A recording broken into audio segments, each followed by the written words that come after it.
dawuhe guru dikukuran ditiru aja mbok tinggalno ulama sing tuwa dawuhe guru dikukulan ditiru lakonono estu ben kepenak uripmu uga ben kepenak matimu. Amin Allahumma amin. Ayo le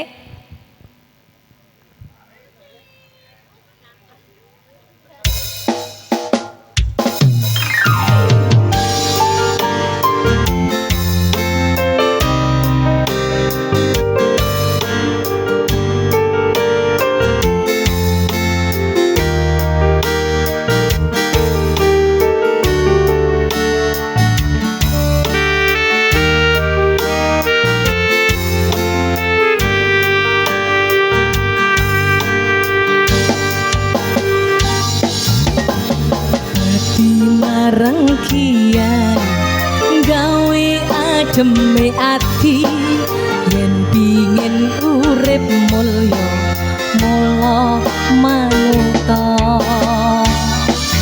urip ora mung ana alam dunya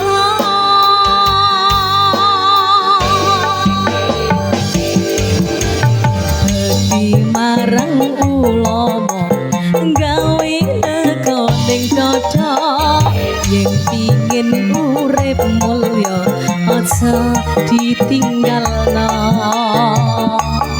supaya urip mulya jiwa raga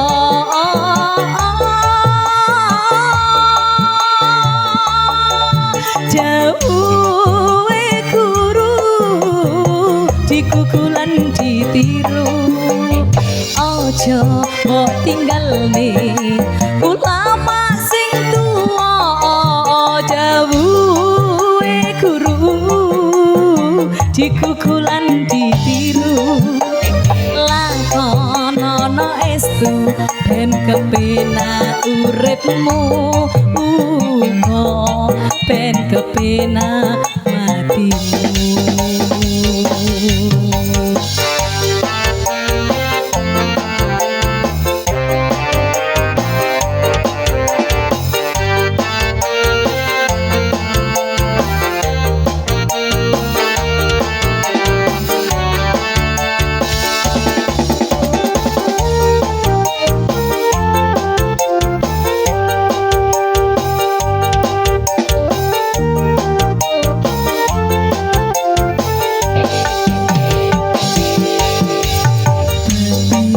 Rengkian gawe ademe ati yen pingin urip mulya mula lakonono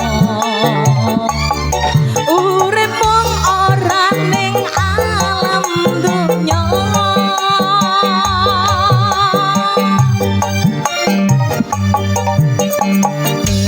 marang ulama gawe ning cocok yen pingin urip mulya aja ditinggalno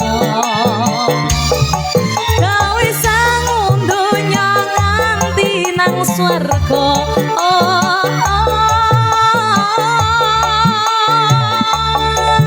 dawuhe guru dikukulan ditiru aja mbok tinggalno ulama sing tuwa dawuhe guru dikukulan ditiru lakonono estu ben kepenak uripmu uga ben kepenak matimu. Allahumma sholli ala Muhammad.